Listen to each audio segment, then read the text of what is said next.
First, we have Jody Belliveau, who has spent 5 years at Disney, launching several of their direct-to-consumer movie streaming apps like Disney Movies Online and Disney Movies Anywhere. And she made the leap into VR by joining Weaver in the fall of 2015, where she is now heading up Weaver Transport, their VR distribution platform.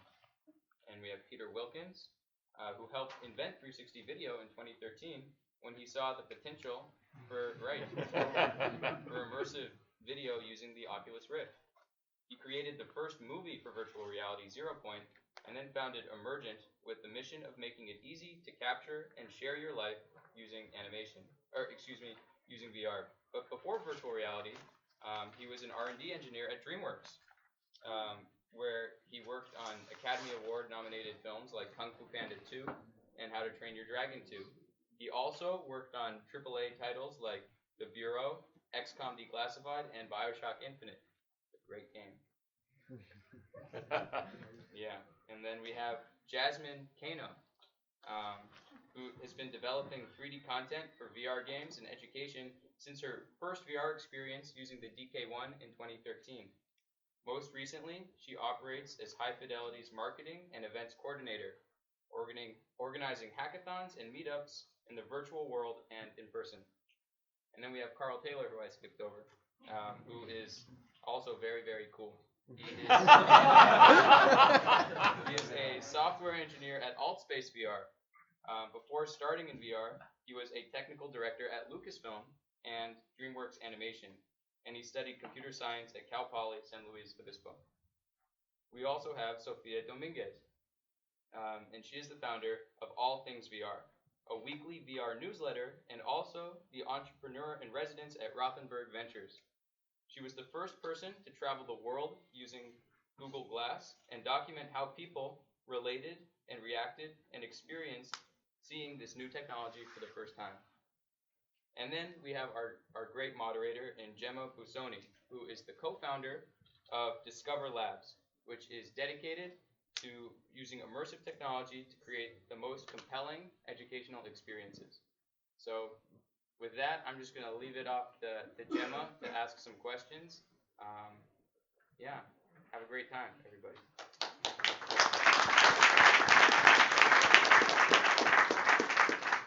Hello, thank you for coming.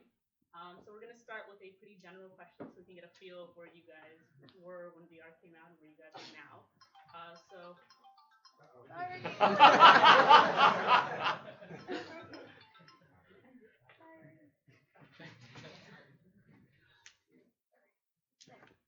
We're good. So what were you guys doing when the Oculus Kickstarter launched? Where were you when the cardboard was announced, and what are you guys doing now? So when the Kickstarter launched, when we got the questions, I was just wondering, and I think I was just interning at a startup, and I remember that happening. I was like, damn, that's a lot of money. I hadn't tried virtual reality. It was shortly after that I did try the DK1, and I was like, this is amazing. But it wasn't really until I got cardboard about 4 or 5 months after Google I/O in 2014 that I was like, I need to be a part of this, and that's when I started All Things VR. Yeah, same here. I didn't know. I was wondering, where was I? And I'm pretty sure it was in my first year of college. And then I didn't really get one, but I did get a cardboard later, like 2015, and that's when I knew all the models and everything I've created for VR. I had to go on the cardboard because, I don't know, VR was just so amazing, and I really wanted to get the Rift, but I saw the Kickstarter after. I don't know. I was just excited, so yeah. It was all a big mess. It all happened so fast. Yeah, I actually had to look up when the Kickstarter was because I didn't know. It wasn't on my radar at all. I was working at Lucasfilm on artist tools for making movies be in 3D. I was working at a Techstars 2012 startup. We were working on a mobile video player for the iPhone. This was back in 2012. So this is when using the gyroscope in your phone to look around a video was still novel. So that was kind of the project. I wasn't getting a lot of traction. We'd launched, but not a lot of people were licensing this technology. And then we noticed that the Rift had launched on Kickstarter. And it occurred to us immediately, while video on mobile is cool, actually being inside the video or inside the movie using VR would be even better. So I convinced the CEO of the startup of this, and we pivoted full-time to be one of the earliest VR video teams in 2013. So we spent that whole year figuring out how to do 3D 360, how to create video in virtual reality. Then we started fundraising around December, January of 2014. Our round closed unsuccessfully. We were not able to raise. Most of the VCs said, you guys are too early. What if Oculus Rift fails? What if VR isn't a thing? So we stopped fundraising. We admitted defeat, and then 1 week later, Facebook bought Oculus for $2 billion. Dang it. So that was unfortunate, but I was personally sure that VR was a thing, and now the rest of the world was too. So didn't let that deter us. Kept pushing forward, and now I'm founder of a venture-backed VR startup. So worked out.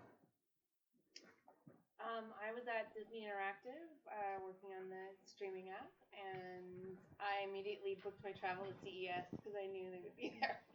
Because I wanted to check it out, because I just kind of knew that when I'm developing products that distribute content, I'm always focused on how can I bring the user closer to the content, and having the user inside of the content, I couldn't imagine a closer way to be there. So I knew that it was going to be very compelling for me and my products that I developed. So I knew they were going to be at CES, and I did find them. They're in a little tiny hotel room. So Cool.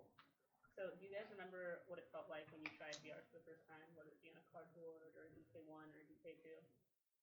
Does anyone not remember?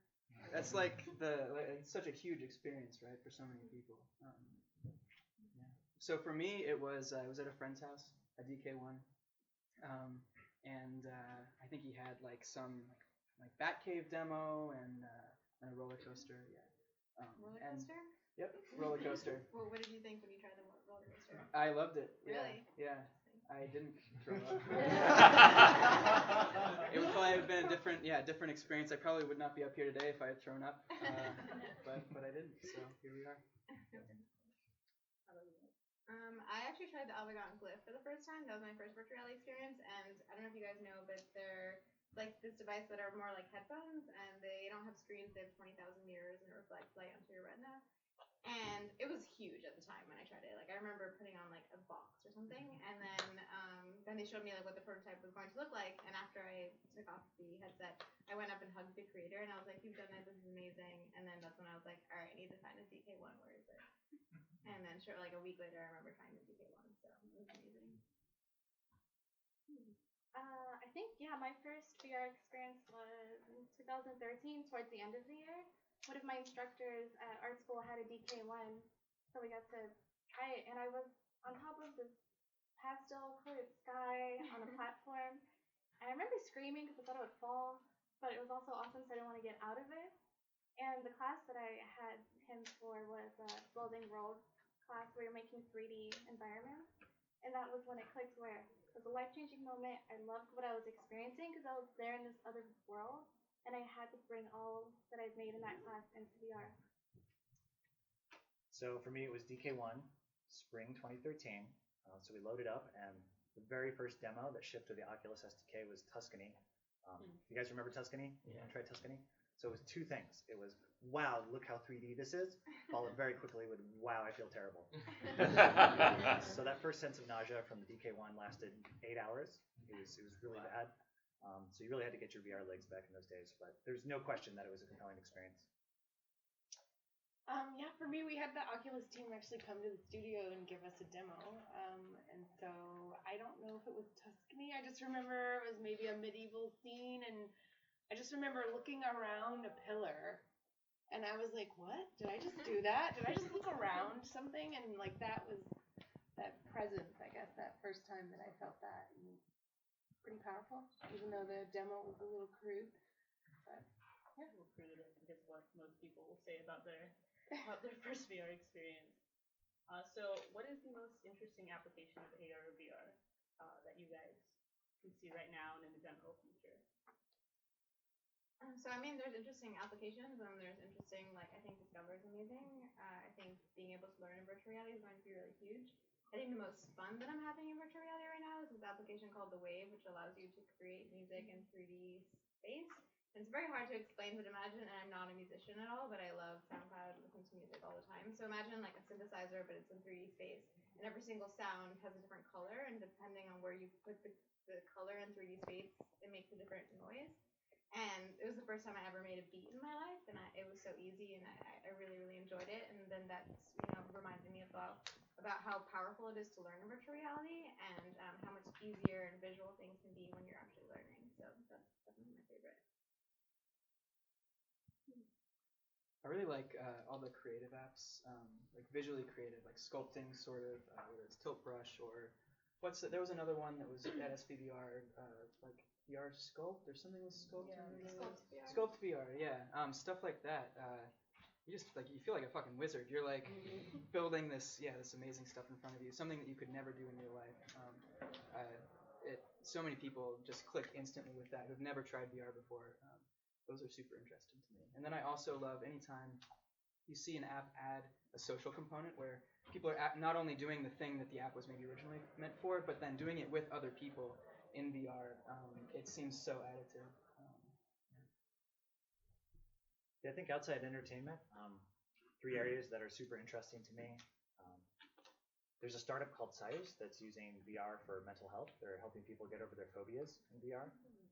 That's really innovative, and apparently, they had their first study. It's verified that it works. So that's pretty cool. And then journalism, I think, is a really fantastic application. We've all been pretty desensitized to the news these days. We see something on the news, it's like, great, another terrible thing, I'm just going to tune it out. But I think with VR, we have a chance to actually experience what's going on in the rest of the world in a way that might hopefully drive behavior change for the better. So that's really exciting. That could really change things. And then to echo what Sophia said, education and learning, obviously that's going to be huge. Military, NASA, they've been using VR for training for a long time, but it's with very expensive hardware. So now that hardware is affordable and everybody can afford it, the potential for bringing education to low-cost areas or to regular people but at a reduced cost from the comfort of their home, I think that's really exciting as well. Yeah, I have to agree with Pete. Journalism, being able to feel and experience this empathy machine, as people have called it, will be really interesting.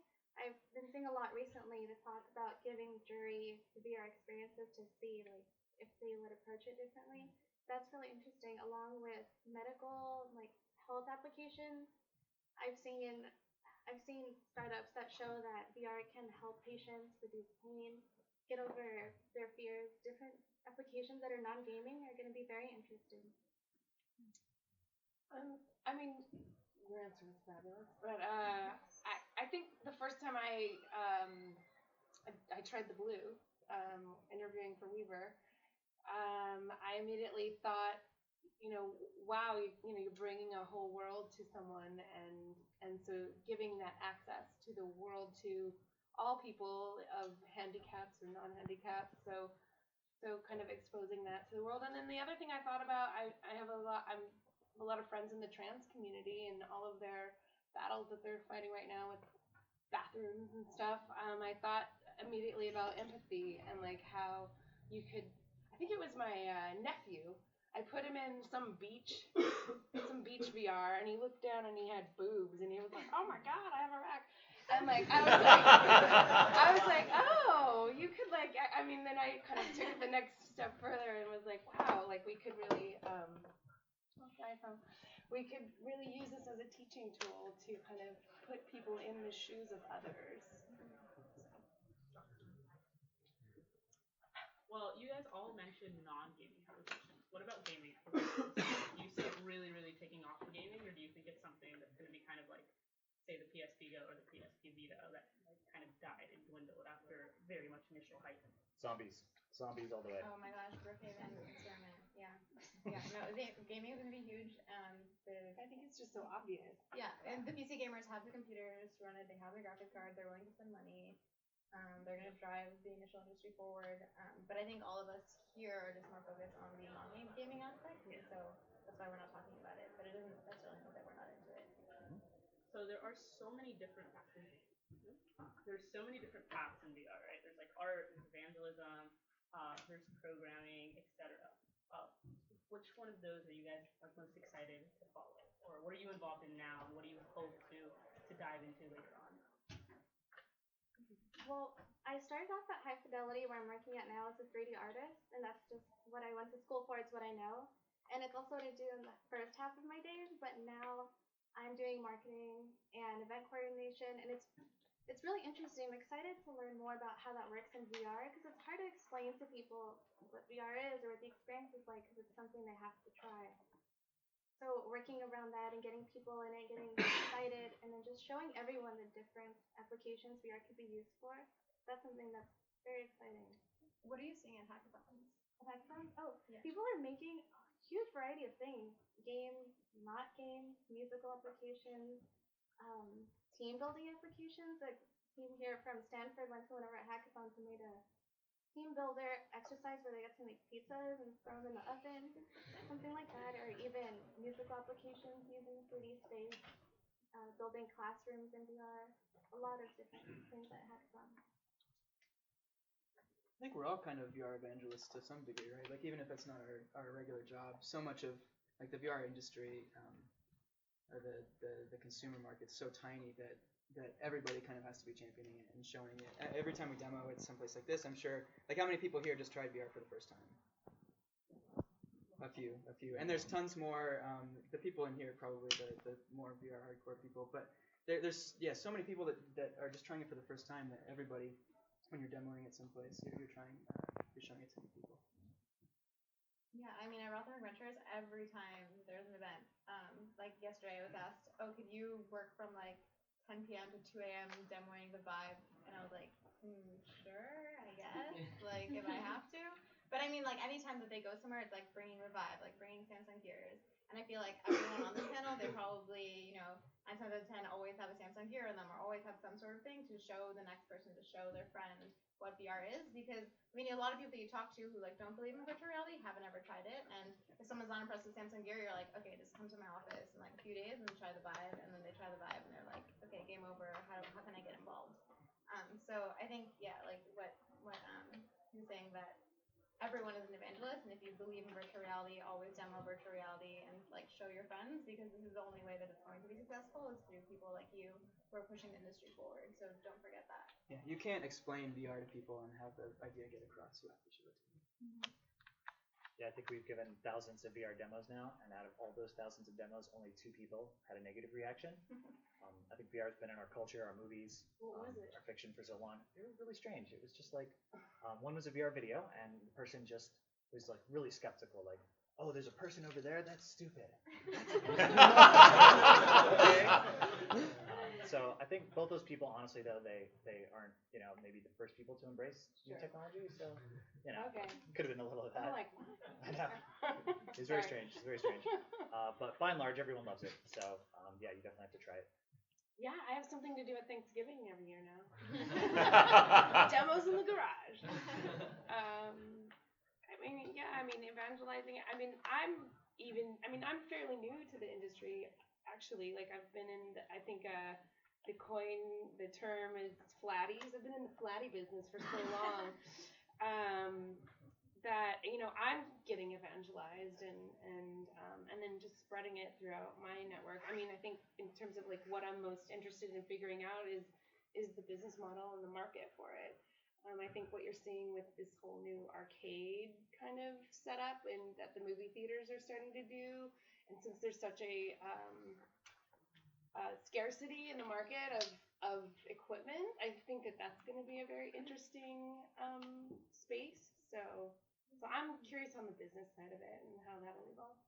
Yeah, totally agree. So as an engineer by training, I've been focused up to date on the product. Now that Unity and Unreal have support for VR, that how to build VR is becoming more well known. Really, the question is what? Yeah. So that is also of interest to me as well. We haven't seen a lot of killer apps in different verticals emerge yet. Mm-hmm. So what's the best way to find those? So Christian at the previous panel, to basically mirror what he said, I personally believe that the teams that are able to iterate and experiment the fastest are the ones that are going to figure out what are the killer apps and how to put those together. So that's something I'm really interested in doing, is figuring out how can we learn faster, how can we do more experiments. Google was super transparent with their 60 experiments with Daydream. I thought that was great. It's a great model to look to. So I think when looking at VR, lots of people are really interested, and there's a lot of outsiders looking in, wondering how to get into the community and how to actually start working in VR. So how exactly did you guys get into VR? Did you just approach somebody for a job, build build things, kind of look online, or? I got Google Cardboard and I was just like, I need to be a part of this. And then I just started doing research and talking to people about it. Mind you, I was in New York, which, I mean, San Francisco is way farther ahead in virtual reality than New York is. So people were just like, you're crazy, what are you talking about? No one would really listen to me. But then I was doing all this research. I was like, you know what, I'm just going to start a newsletter, try and help people who want to get into the industry like myself, learn more about it. And I really wanted to highlight people working in the industry. And so there's like an innovator section in the newsletter to just try and highlight or like encourage people in the industry like, you guys are awesome. And so when I started that, like it started to get like a lot of subscribers very, very quickly. And then that was just my way in. And then that's when like I quit my job and was just like, I'm gonna build web VR because I only know front end web development, and then just started blogging and experimenting and being very vocal about what I was doing and my beliefs in the industry. And that's when Rothenberg Ventures contacted me to become an EIR, and I said, of course. And now I've been here almost a year. So I mean, just try stuff and see what fits. Like, just if you believe in it, then just go after it. Well, I want to start off with my advice, which is just ask for it. Knowing about VR, I didn't really know how to get in. I didn't know people in the industry, but I saw someone with a Gear VR, and I ran over and like I literally ran and said, "Oh my God, you have the Gear VR! Do you work in VR or something?" And he had just gotten an internship at Discover Labs, and that's the educational VR, which I'm a co-founder. Awesome. I asked them, like, hey, do you guys need a modeler or a texture artist? I was just listing off all the skills I knew, and they did need someone to do textures, and I asked if I could have the email of the founder because I really wanted to work in VR. So I'm sure he saw how excited I was. He said, okay, sure, I'll get you contacted. Once I got in there, I was with them for a few months contracting, and then after the founder went back to Canada because they were here for an accelerator, I just started going to meetups. So that would be my second piece of advice: is go to VR events and talk to people. And there's so many different jobs you can get in VR. It's just meeting people and finding out like who's hiring, and then trying to find where you could apply your skills. Yeah, there are people doing things with VR from all sorts of industries, and I go back and forth on whether I think it's helpful. I think it's only sort of helpful to think of VR as an industry because really you're applying VR to other industries. VR is the tool, it's not the product. So like at Altspace VR, we are not thinking of ourselves as a VR company. We're thinking of ourselves as a communication company that happens to use VR as a tool. So if you're in education, if you're in entertainment, if you're in games, whatever it is, look for things that people are doing in that field with VR, and see how you can apply VR to what you already do as one possible way to leverage the strengths that you already have. Awesome. Yeah, in 2008, the iPhone was starting to get traction, but I wasn't able to focus on it because I was too busy at Disney Interactive doing stuff. And so I kind of missed that one, and I vowed next time there's like a big platform shift that matches my skills, I'm not going to miss it. So when the Rift launched and started getting traction, I realized, for a graphics or games programmer, anyone in the entertainment industry, that this was the next platform. So I just started pressuring my CEO, like, hey, we should be doing VR, this is the future of this project. And eventually he agreed, and so we were able to just pivot and start working on it. Yeah, I mean, for me, I'm just super passionate about tech and making products that make people happy. So when VR happened, I kind of immediately knew that there's a fit, like you were saying, like I'm in entertainment delivery, and I knew that there's going to be synergy there. So I just started to interject myself into that. I mean, and I had Disney behind me, so I could get Oculus demos. So I mean, I just leveraged all the hookups I could. So yeah, and so I mean, honestly, a recruiter is who connected me to Weaver. So get in bed with those VR recruiters, and that's one way to get in the door. But yeah, it's just be passionate about what you're into, and that will kind of take you on your path. So I think right now VR is still relatively new, or at least the industry, the market is. But I don't think I've ever seen an industry where the community has been so driven and so pulled together by a common passion. So how important do you think the community behind VR is? I know for myself personally, it was huge, right? I was working for a nonprofit teaching kids how to code, and I dabbled in VR freelance work, and I met Ashna, and Ashna introduced me to other people, and I got somehow to SBVR, and I met Josh, where you were at also, and then I met all these wonderful people. So how important is the community behind VR to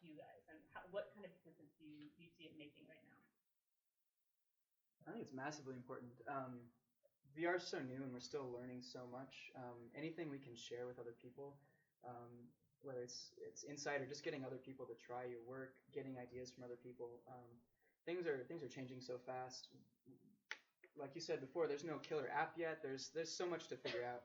And the best way to figure stuff out is by working with other people, not by working isolated.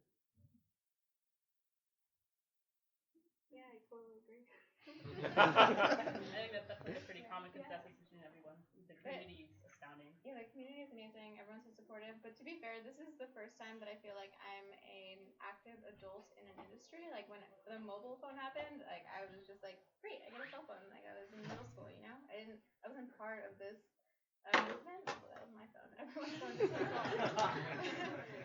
And so like this is the first time that I'm being an active participant in an industry and feel like I have a say in how the industry develops, and I'm really excited to do that. But at the same time, I don't know what it was like when mobile came out. I don't know what it was like when the PC came out. I don't know what it was like when the TV came out. And maybe industries are very similar. Who knows? I bet you some people in the audience do. But I'm really excited to be in like part of this one and drive it forward.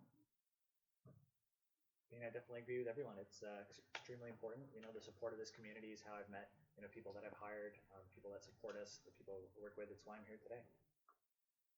I do wish I'd started a VR meetup, though. Wish I'd done that. Why? I think that's a tremendous resource for meeting people, both for recruiting, networking, press, PR. It's just a great resource if you're actively involved in that. And it's a different level if you're the organizer versus just attending. So that's always a great thing to do. You know, if you're really interested in anything, just take the lead and start being an organizer for it. Facilitate the discussion. So for people that are non-technical and are interested in VR, how important is it for them to learn the technology behind VR and what powers it? And if so, and I think it's very, very important, what technologies are the best for them to learn? Unity. Unreal. Consumption. No, I think I mean, it's not either or. I think getting to know that 3D space. I mean, I come from developing products for 2D, and so making that leap into the 3D world. You know, I have a product guy on my team that comes from making video games, and without him, I don't think we could do it. Or I could do it.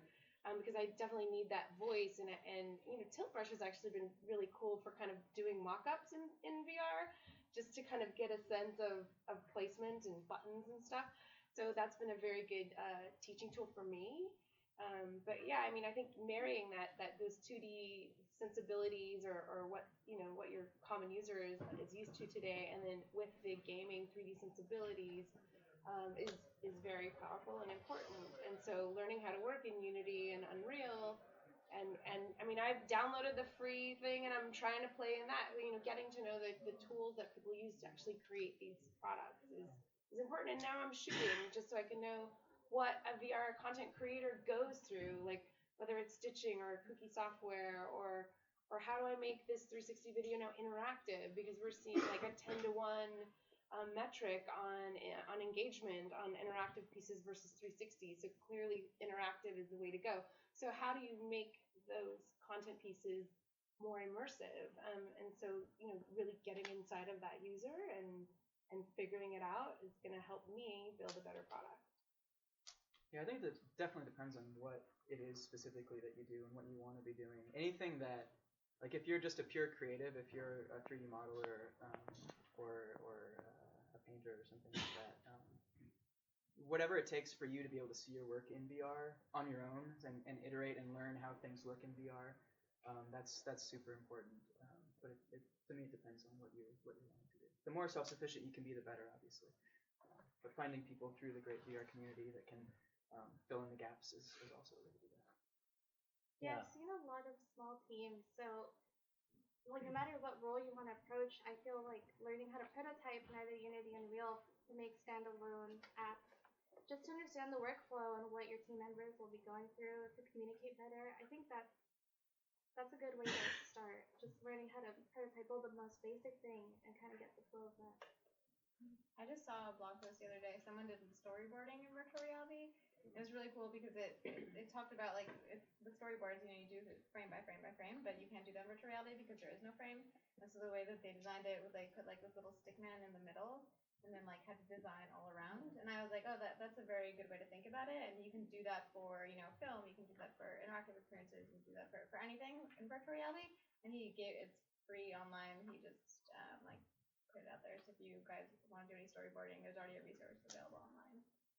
I think there's an opportunity for lots of non-technical people in different roles in this industry. As far as design goes, 3D design is very different from 2D design, and the game industry has a lot to offer there. So finding good 3D designers from the game industry is definitely a huge win. User research and user testing, very, very critical. Again, we don't really have standards. We don't know what the best practices are for user experience yet. The only way we're going to find that out is experimentation and testing.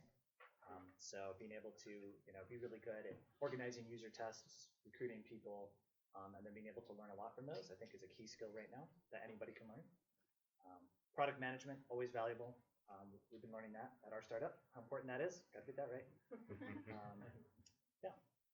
I'd also add that I would expect that over the next couple of years, the learning curve for non-technical people to start working in VR will go down a lot. You won't have to write your own Unity prototypes to be able to see your work in VR. I would expect that creative tools like a VR version of Photoshop or something, things like that will get a lot better. We've already seen, was it Unreal or Unity or both that are starting to have level editors available in VR, so you can actually. So stuff like that makes a lot of sense. It doesn't make a ton of sense from like an efficiency standpoint to have artists have to learn how to program just to see their work in VR. So that'll get better and better as more people join the community. I think biologists and psychologists will also have a lot of work to do. With VR, this is a computing system where the human is very much so in the loop. So biology is now a factor. That's why people are getting sick so much. So especially if you're doing anything to do with hardware, understanding biology of humans is very important. And then psychology, that's going to be very relevant now, but especially in the future when we get to AR. So I had a really interesting experience with Microsoft HoloLens. So I got a dev kit. I was placing holograms around my house. Works outside on my deck in broad daylight, which was amazing. So I placed tiger, a cat, all these animals out on my deck. Forgot about it, went inside, took it off, did something else. And then 4 hours later, it was nighttime. I put it back on to have an AR Skype call. And I look outside, and there's a giant glowing tiger head on my deck in the darkness. And it was honestly startling for a moment. I forgot I put that stuff there, and there it was. So I think as the digital world and the physical world start to kind of become mixed, and it becomes harder to tell them apart, psychologists are going to have a lot of work to do. Yeah. I mean, I also think there's tons of different, just different professions that are going to become very involved in VR. I know for us personally, we've brought on and contracted doctors or nurses to ensure that all of the experiences are super high fidelity. And as there's tons of different VR experiences that are going to be developed, I think tons of different professions becoming involved in it too. But what do you guys think are the must-have roles within a successful VR team or VR startup? How big are you talking? I mean, what type of a startup, just starting out? Or anything that you would consider successful. Or if a startup had to say, and had the means to start hiring people, what are the roles that they should bring onto their team?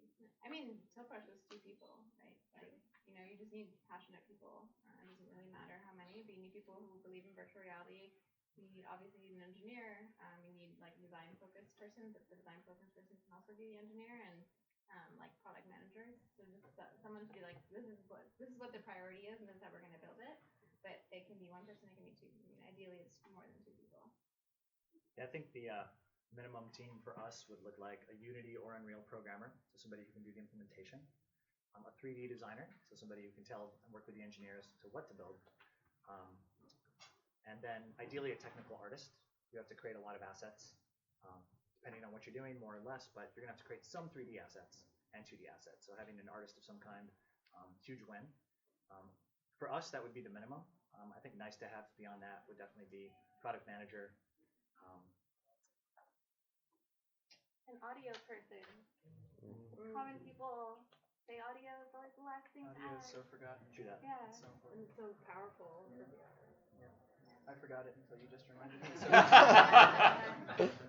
I think for me, it goes. I don't think it's much different from any other startup. Like it's geared towards what you're trying to achieve with your VR. So depending on what those goals are, I think the most important thing for a VR startup or company compared to other ones is like how you tackle the fact that there's like hardly any user base right now, unless you're doing cardboard stuff, and even then it's not very sticky.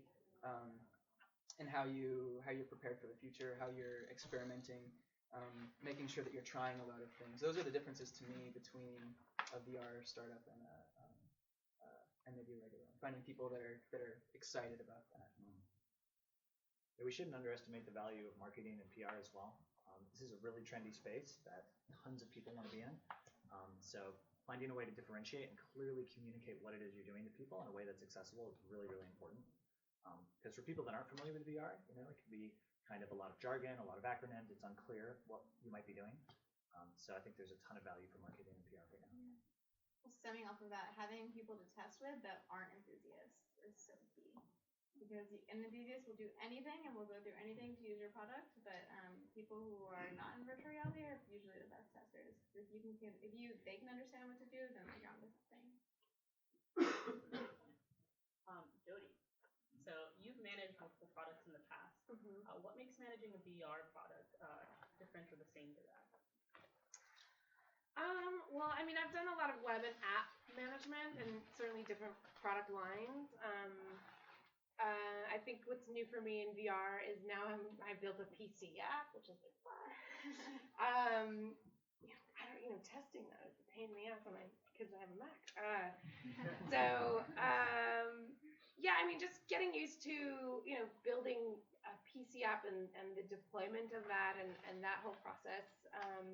But it's not very dissimilar. I mean, you're still juggling multiple end user clients, and they all have their different feature sets or similar feature sets, and you still have to go through the same kind of QA and deployment strategies. So, I mean, I run an Agile team, so I'm certainly using all of my Agile tools to push out successful builds and define is it a minimum viable product and go. I mean, and I think that is a big difference because I'm working with a lot of people from the gaming industry, and they're used to making, I guess, the AAA games is what you buy on a shelf, and that is a super foreign concept to me because I'm like, it's digital, just 2 weeks you get a new build.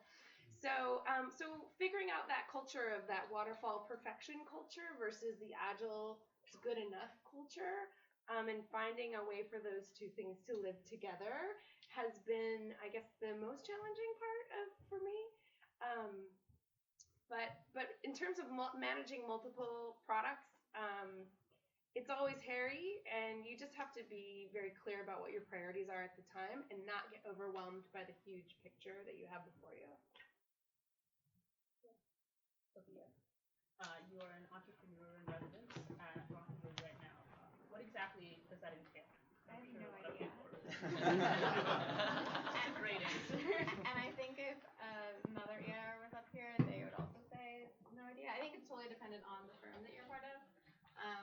I was hired mostly to look at their virtual reality portfolio companies. I was hired at the very start of River 2, which is their virtual reality accelerator, which Discover went through, and Emergence as well, actually. And I just get to, for now, my role has definitely been shifting in the past few months, but originally I was hired to just help the virtual reality portfolio companies with anything. So this was like product testing, hiring, figuring anything out, any problem that they had, like I would be the go-to person, and then if I couldn't figure it out, then I would find someone to help them solve the problem. Now it's a little bit different because I'm working on my own startup now, so the role has definitely shifted, but they've been very supportive in terms of just giving me time and resources to focus. But I think it's very different. Every EIR has a different, different deal. I think Josh, the founder of Discover, was also an entrepreneur in residence at Rothenberg Ventures, and he had a totally different experience than mine. So. Peter, Carl, and Jazmin. Peter and Carl have a background in animation, and Jazmin has a background in 3D modeling.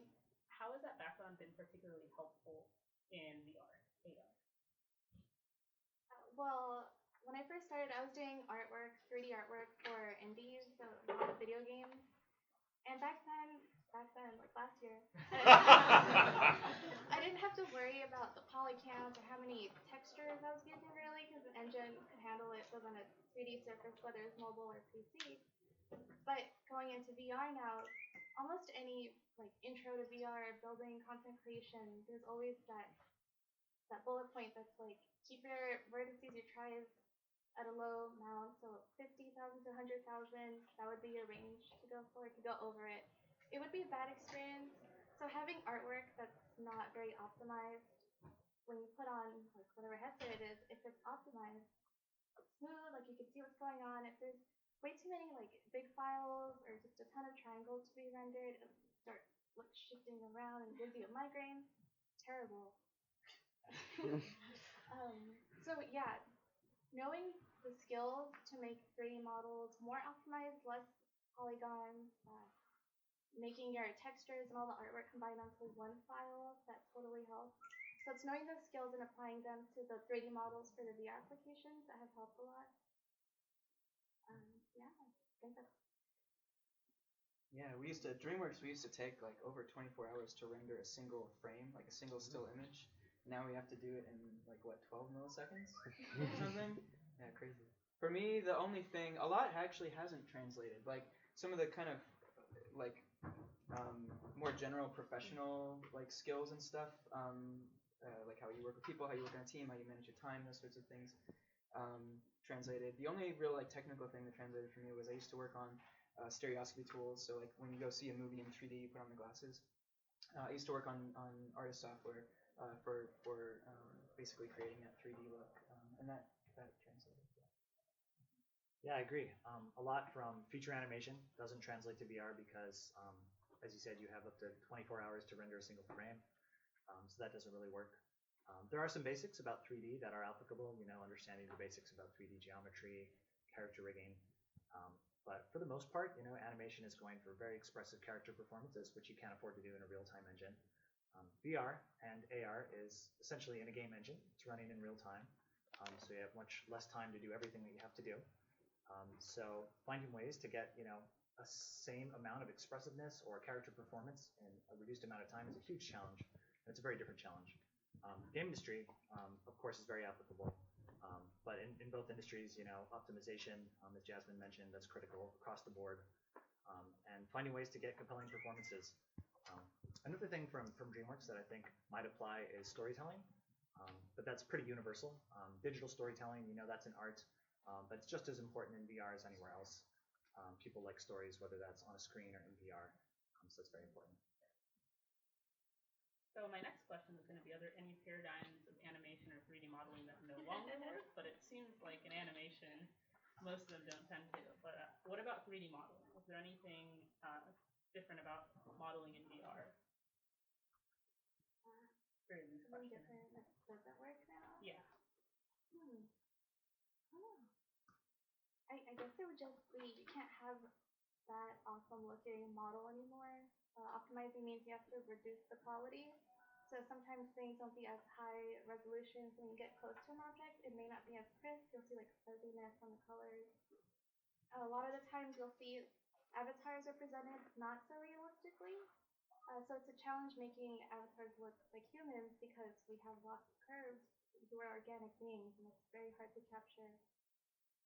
We actually learned something about models in VR when we were working on our latest avatars. We have a long way to go in Altspace for avatars, but we worked on our first human avatars late last year, and we were working with some concept artists from animation actually, some friends from DreamWorks and Lucasfilm who were creating all sorts of stuff that we don't have in the client today, but that we were experimenting with. And one of them I remember was like this really cute looking like little. It was like a medieval line of characters, but with these like really big heads, kind of short, pretty adorable, huge eyes, kind of anime style.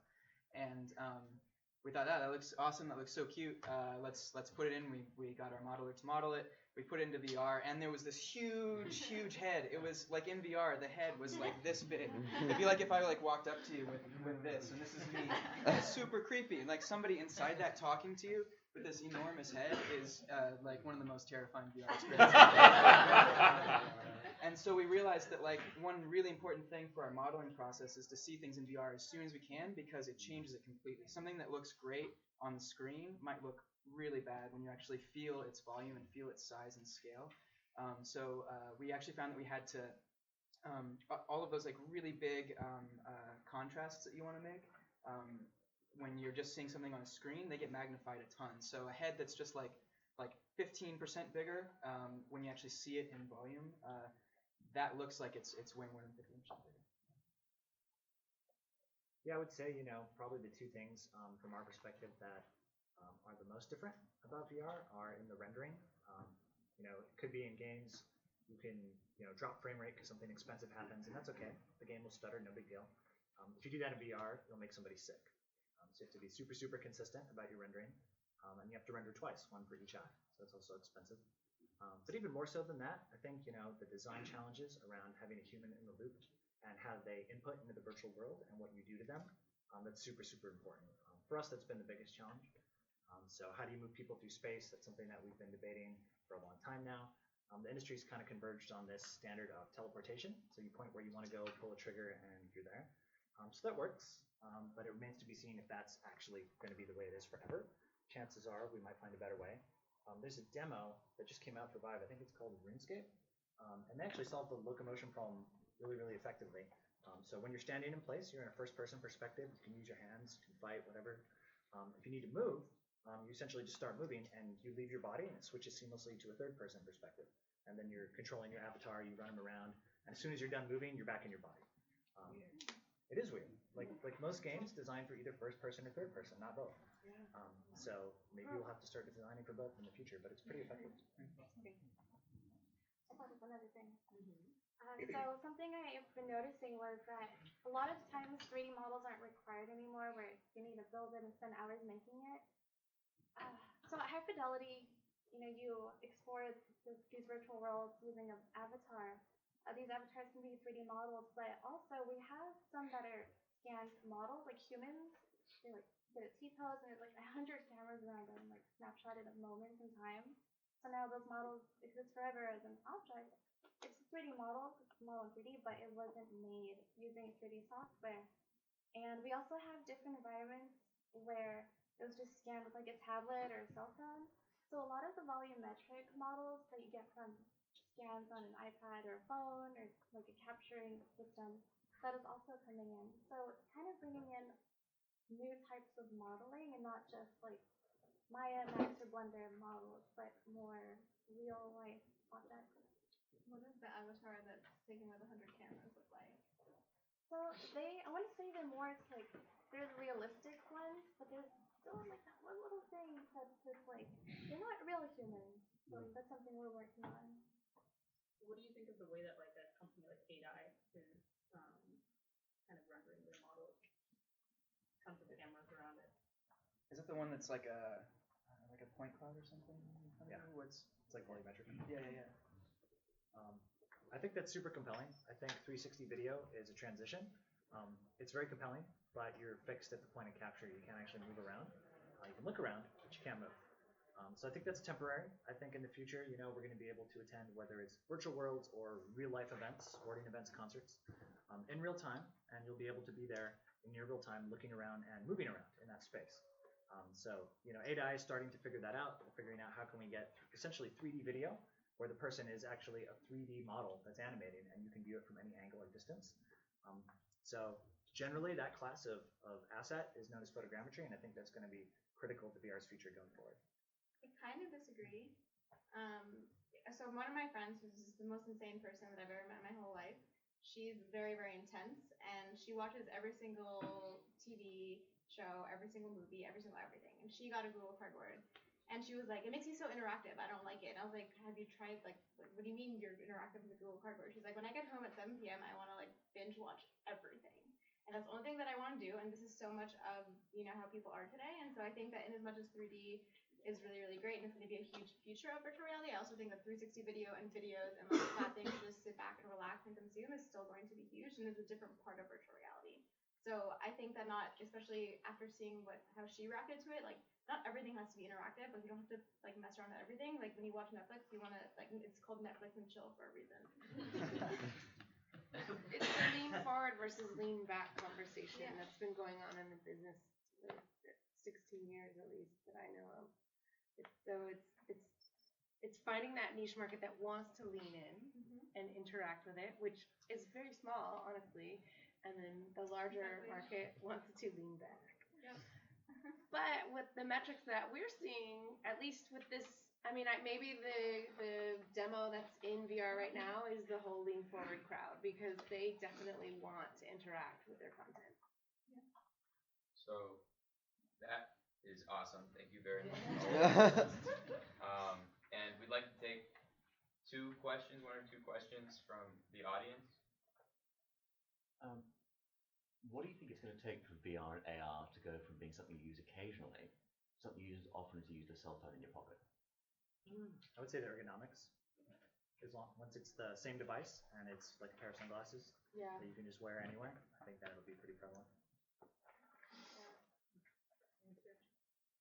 Really true. How about this computing power of that though? Like, do you think rendering it to a pair of glasses will be tough? Time. That makes more fun. Like, almost time. I agree. Time, but I mean, didn't Zuckerberg say 7 years or something? Yeah, something like that. Yeah. Something like that. Yeah, if it's tethered to your phone, that helps a lot as well. Yeah, software is evolving pretty rapidly. I mean, like if you're gonna have an S7, it's gonna be running Wilkins now, and that's like huge when it comes to mobile VR. Graphics are gonna increase exponentially with that. there's already technology to do 960 frames a second. Actually, it sits on top of the hardware now, and there are patents at Apple and other places you can mention for video. We've seen like LG shooting video, converting it to 3D, and then projecting on your eyes 5-6 years ago. It's not that. You need to figure out the features people pay for instead of driving someplace and being in a meeting room like this. You get that, you'll do that to get Apple with that temporary. You'll get 100 million people to pay for it. That's what people have to hear. Most of you are working on tools in some form or fashion. You're making a user-generated content tool. You're building a what's the word? Distribution platform, and then communication as well. Do you think that building a platform, a tool, is really the only viable business in VR right now, or do you think there's room for someone just building cool content or some sort of service-based application? Yes. And let's have that be the last question. It's not even really a viable business yet to build a platform. There's so few people that actually have headsets in their hands, especially that are willing to pay for it. Google Cardboard is obviously the most prevalent, but those people are not really paying much for it. So I know at least the position of Altspace VR is to be working and learning and building a platform, but not necessarily looking to monetize immediately. Wanting to learn and make sure that we have enough momentum and runway to last the next few years until there could be a market for it. So the platform play can be a little bit of a longer term thing. Content would be really. I think you can probably make money in content now, though, to some degree. Yeah, I mean, we're half the house is a studio, the other half is technology, so we're coming at it from both sides. I think definitely. I think that up to recently, the only reason that content hasn't worked out yet is because they were probably trying to aim for a market that was non-existent. But as consumers now have access to very heavy technology, and while many consumers may not have it, I think over the next years, tons of people are going to acquire some form of having VR, and then people are going to want content, and they're going to want good content. Yeah, and I think there's, Samsung announced there's, over 1 million daily active users on the Gear VR platform now, watching video and stuff. So, if the killer app comes out for that platform, whether it's, an Angry Birds game or like an amazing story, people will pay for that. And somebody's going to make a lot of money, but it'll probably be a hits-driven model, but that's always been content. What we've seen is right now the people that are making money are the ones that are doing service work for brands. People that want to do like advertising or experiments in VR. Yeah, the money I guess is in marketing right now. Yeah, Right. yeah. But it's not enough to get by on. That's where you can get those cardboard users. Yeah. Right. Awesome. Thank you guys